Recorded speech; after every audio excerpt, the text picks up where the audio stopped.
তোমাকে ছেড়ে দিল, তারপর খাওয়া দাওয়া করে আর কিছু বলে না? আসবো আসবো আসবো পিসিমা নিয়ে চলে এখানে আসার জন্য প্রত্যেক দিন বায়না করবে।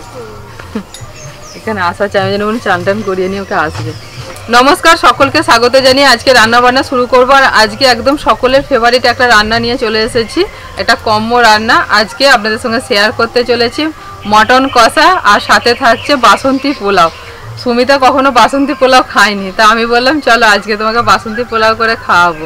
আর এই মটন কষার সাথে বাসন্তী পোলাওটা একদম দুর্দান্ত যায়, সকলের ফেভারিট। তো আপনারা দেখতে থাকুন। আজকে কিন্তু বাসন্তী পোলাওটা একটু আলাদাভাবে রান্না করব। একরকমভাবে আমি দেখিয়েছিলাম এর আগে অনেক ভিডিওতে। আজকে যে মটন কষাটা থাকছে সেটাও কিন্তু একটু অন্য রকমভাবে রান্না করব। তো আপনারা পুরো ভিডিওটা দেখতে থাকুন। আজকের এই দুটো রেসিপি আশা করছি আপনাদের ভীষণ ভীষণ ভালো লাগবে। তো চলুন রান্না বান্না শুরু করে দিই। আজকে তোমাকে বাসন্তী পোলাও করে খাওয়াবো, প্লাস তোমাকে শিখিয়ে দেবো কিভাবে করতে হয়। এরপরেতে বাড়িতে বানাবো। রান্নার সমস্ত কিছু জোগাড়জাত করে নিয়ে আমি বসে পড়েছি। মটন কষার জন্য আমি এখানে 600 গ্রাম মটন নিয়েছি। তো দেখুন পিসগুলো এইরকম ভাব করে নিয়েছি, মানে এরকম ভাব পিস দোকান থেকে করে নিয়ে আসা হয়েছে। আর এই হচ্ছে গোবিন্দভোগ চাল। গোবিন্দভোগ চালটা আমি নিয়েছি এখানে 500 গ্রাম।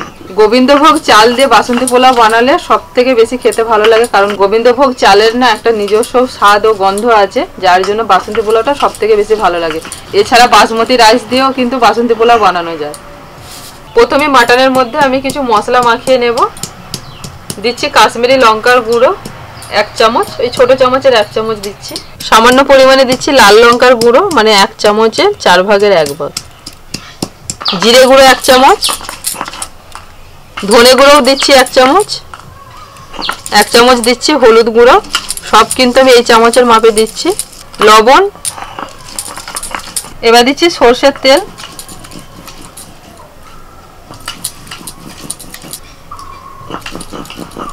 এবার দিয়ে দিচ্ছি আদা রসুন বাটা, দিয়ে দাও সুমিতা। এবার সবকিছু একসাথে মাখিয়ে নেব।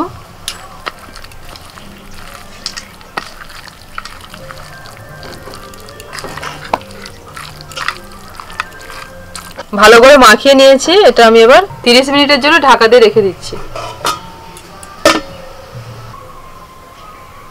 কালকে হাওয়া দিচ্ছিল কত ভালো, কালকে কিরকম ওয়েদার আর আজকে কেমন ওয়েদার। আর ভাবতে পারছে কালকের ওয়েদার কবে কার কথা। আজকে এখনো আকাশ মেঘলা মেঘলা করে আছে, কাটেনি আকাশ। আজকে দিনটা গেলে তারপরে বোঝা যাবে। এবার একটা ভাজা মশলা তৈরি করে নেব। তো তার জন্য আমি কিছু শুকনো লঙ্কা দিয়ে দিচ্ছি, আর ভিতর থেকে দানাগুলো সব বের করে নিয়েছি, শুধু খোলটা দিতে হবে। এলাচ, দারচিনি, লবঙ্গ, গোটা গোলমরিচ। এবার দিচ্ছি গোটা ধনে, গোটা জিরে।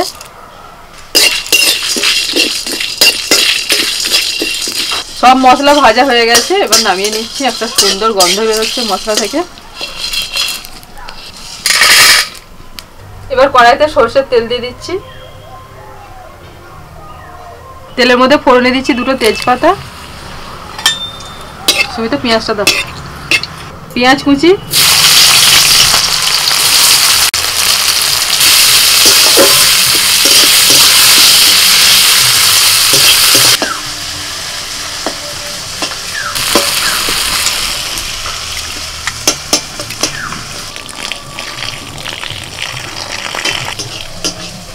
পেঁয়াজটা অর্ধেক ভাজা হয়ে গেছে। এবার মশলা মাখানো মাটনটা দিয়ে দিচ্ছি।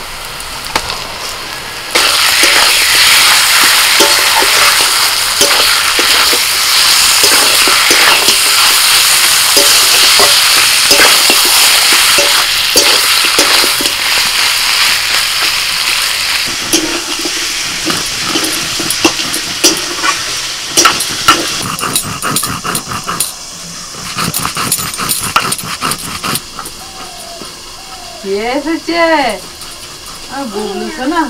কি কি ওটা? ফুল। Thank you. এই নাও, এই নাও, আমাকে দিতেছে। কোথায় ফেলা ফুল? গাছে গাছে। আর বুবলু এদের খোপায় নিয়ে নিচ্ছি, খোপায় ভুজে নিচ্ছি। মামির মাথায় আচ্ছা আচ্ছা, এটাকে কোপ্তাটাকে খুলতে হবে। হ্যাঁ হ্যাঁ, আচ্ছা আচ্ছা, ঠিক আছে ঠিক আছে, লজ্জা পেয়ে গেছে। একটা টমেটোকে সরু সরু করে ফালি করে নিয়েছি, এটা দিয়ে দিলাম।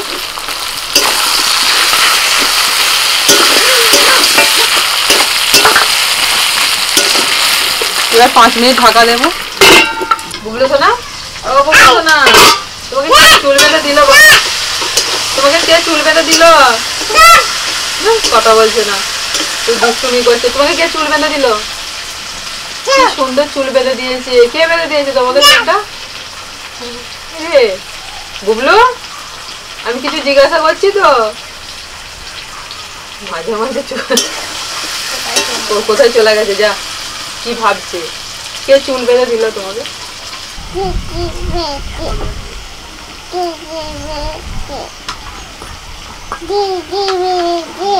দিদি বেঁধে দিয়েছে। ও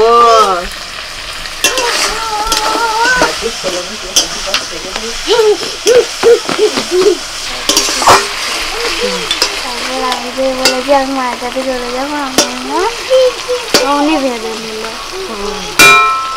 এখানে 100 গ্রাম টক দই নিয়েছি, আর টক দইয়ের মধ্যে এই যে ভাজা মশলাটা সুমিতা গুঁড়িয়ে দিল, তো ওখান থেকে আমি দিয়ে দিচ্ছি 1.5 চামচ। না সুমিতা, দইয়ের সাথে মিশিয়ে দাও। 5 মিনিট ঢাকা দিয়ে দিয়েছিলাম। অল্প একটু জল দিয়ে আমি মটনটা ঢাকা দিয়ে দিয়েছিলাম, আর মটনটা অনেকটাই সিদ্ধ হয়ে গেছে। এবার এর মধ্যে আমি ভাজা মশলা দিয়ে ফেটানো টক দই দিয়ে দিচ্ছি।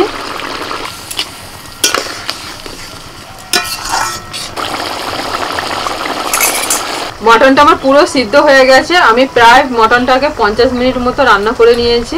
মানে কড়াইতে করলে না প্রায় 1 ঘন্টা মতো লেগে যায়। মানে এই নাড়াচাড়া করতে করতে আরো 10 মিনিট হয়ে যাবে। তো 3টে কাঁচা লঙ্কা দিয়ে দিলাম, কসুরি মেথি,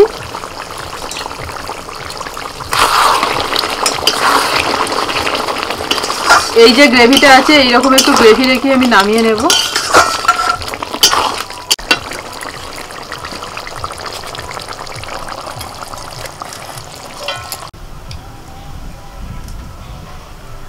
এবার বাসন্তী পোলাওটা বানাবো। তো এই ডেচকিটার মধ্যে আমি বানাবো। এর মধ্যে প্রথমে আমি সাদা তেল দিয়ে দিয়েছি। এখানেতে কাজু কিশমিশ ভালো করে ধুয়ে রেখে দিয়েছি, এটা প্রথম ভেজে নেব।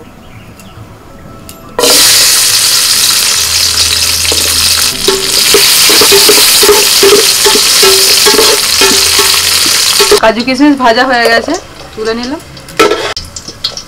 ওই তেলের মধ্যে দিয়ে দিচ্ছি আমি 1 চামচ ঘি, তেজপাতা, এলাচ, আর দিচ্ছি দারচিনি, লবঙ্গ। দিচ্ছি 1 চামচ আদা বাটা, অল্প একটু জল দিয়ে দিচ্ছি।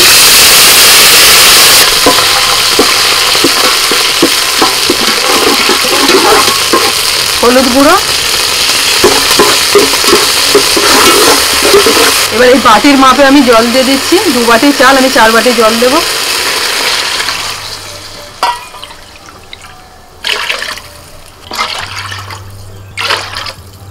জলটা ফুটতে শুরু করেছে। চালটা আগে থেকে ধুয়ে ভালো করে জল ঝরিয়ে রেখে দিয়েছিলাম। এই গোবিন্দভোগ চালটা আবার দিয়ে দিচ্ছি।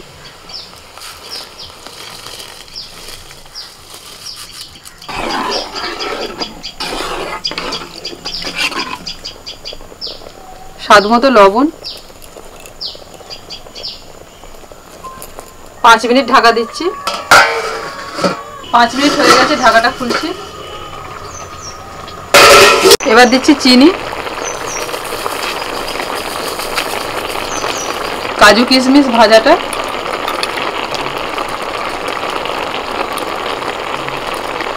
1 চামচ বাটার।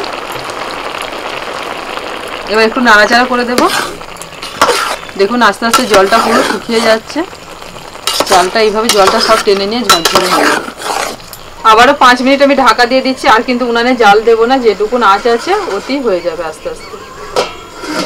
যতক্ষণে বাসন্তী পোলাওটা হচ্ছে একটা কথা আপনাদের বলি। এখানে যে আমি চালটা নিয়েছি 500 গ্রাম, এখানেতে যতটা চাল নেবেন তার ডবল কিন্তু জল দিতে হবে। মানে 500 গ্রাম চালেতে আমি 1 কেজি জল দিয়েছি। আর যদি বাটির মাপ করে নেন তাহলে সুবিধা হয়। তো চালটা আমি বাটির মাপ করে নিয়েছিলাম, 2 বাটি হয়েছিল, সেজন্য 4 বাটি জল দিয়েছি। জলটা ঠিকঠাক দিলে তবে কিন্তু বাসন্তী পোলাওটা ঝরঝরে হবে। আর একটা কথা, সাধারণত আমরা যেভাবে বাসন্তী পোলাও বানাই, চালটা ভালো করে ধুয়ে পুরো জলটা ঝরিয়ে নিয়ে জালটাকে পুরো ঝরঝরে করে নিয়ে তার মধ্যে আমরা সবকিছু মশলাগুলো মাখিয়ে নিই, যেমন আদা বাটা, ঘি, হলুদ গুঁড়ো সবকিছু মাখিয়ে নিই, তারপরেতে বাসন্তী পোলাওটা বানাই। কিন্তু আজকে আমি কোনো কিছু না মশলা না মাখিয়েই এইভাবে করলাম। তো এইভাবে একবার বানিয়ে দেখবেন আপনারা, এটাও কিন্তু খুব ভালো হয়। দেখুন আমি যতটা জল দিয়েছিলাম চালের মধ্যে কিন্তু পুরো জলটা টেনে নিয়েছে। দেখুন এবার আস্তে আস্তে ঝরঝরে হয়ে আসছে। এবার আমি নামিয়ে দেবো।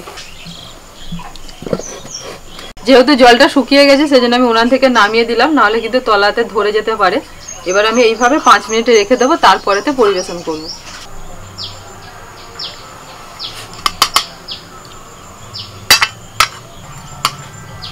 সবাইকে দিয়ে দিয়েছি বাসন্তী পোলাও আর গরম গরম মটন কষা। এখানে 3 জন বসেছে আর বর্ণিতার বাবা ওখানে খাচ্ছে ওই রান্নাঘরে। সুমিতাই আজকে আমার কাছে প্রথম বাসন্তী পোলাও খাচ্ছে, এর আগে খায়নি। দিদির হাত দিয়ে শুরু হলো বাসন্তী পোলাও। খেয়ে রিভিউ দেবে, ভালো খারাপ যেটা হবে সেটাই বলবো। খারাপ বলবো না, ভালোই হয়েছে, ভালোই হয়েছে। না সত্যি খারাপ হলে খারাপই বলবে, নুন ঝাল যা হবে তাই বলবে। যে এটা কম হয়েছে, এটা বেশি হয়েছে। এই কম হয়েছে, কি কম হয়েছে বলো, আমি চাই শুনতে। ভালো হয়নি আজকে, কম হয়েছে। কি কম হয়েছে বলো? পরিমাণ কম হয়েছে, পরিমাণ। দেবো আছে এখনো, শেষ করো দেবো। তাহলে ঠিক আছে। কি লাগবে বলো না, দিচ্ছি এটা আছে। আপাতত একটু জুস দাও, জানো? মাও বলছে আমাকে জুস না, গ্রেভি। গ্রেভি। হ্যাঁ, মেয়ে নিয়েছে, সুমিতা নিয়েছে, সবাই গ্রেভিটাই নিচ্ছে। আর এটাই গ্রেভিটা দিয়ে মেখে মেখে খেতে বেশি ভালো লাগে, ওই জন্য আমি একটু গ্রেভি রেখেছি। মটন দিয়ে একটু, তোমাকে বেশি মটন খাওয়াবো না, ছোট দিনে দিও না, দিও না, হ্যাঁ দিও না, দিও না। আর গ্রেভি দেবো? আমি আর কি করছি গো, না গ্রেভি দেবো একদম, মানে মটনটা খাওয়াটা না না না, ঠিক আছে। আরে বাবা তোমার চিন্তা নেই, তোমাকে আমি বেশি পরিমাণে খাওয়াবো না। একদিন হয়েছে, আবার এখন দেখবে সেই 4 মাস পরে একবার হবে। আজকে তাও সুমিতার জন্য। সুমিতা কালকে আমার বলছিল, সুমিতা তুমি 1 মাস থাকো। হ্যাঁ 1 মাস থাকলে বাড়ি গিয়ে হচ্ছে কেউ চিনতে পারবে না। তোমার 5 কেজি ওজন বাড়িয়ে তারপর বাড়ি পাঠাবো। আমাকে একটু দিন।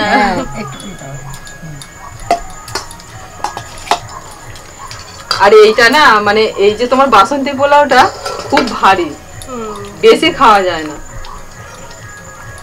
অল্পেতেই পেট ভরে যায়। আমি তো মটন খাবো না, শুধু বাসন্তী পোলাও অল্প একটু খাবো। তুমি নেবে একটু পোলাও নেবে? না না, এই না, লাগবে। তোমাকে যা পরিমাণ দিয়েছে ওতেই তোমার পেট ভরে যাবে। তোমাকে যত কম খাওয়াবো তত আমার লাভ। শরীর সুস্থ থাকবে, ভালো থাকবে, আর ওজনটা কমবে। মায়ের আবার রাগ হবে দেখতে তো, বলে আমার ছেলেকে কম কম খেতে দিচ্ছে। মায়ের সামনে বল, কি গো মা রাগ হচ্ছে নাকি? তোমার কাছেই জব দো, আমার তো কথা শোনে না। পরীক্ষায় ভালো নাম্বার পেলে আবার করবে। আবার করবো? বর্ণিতারা খুব ভালো লেগেছে। আচ্ছা ঠিক আছে, তুমি ভালো করে নাম্বার তোলো পরীক্ষায়, দিয়ে তোমাকে আবার একদিন করে খাওয়াবো। আমরা খাওয়া দাওয়া মোটামুটি শেষের দিকে, আপনারাও খান বানিয়ে। এইসব রাইস ফাইস হচ্ছে আমার একদম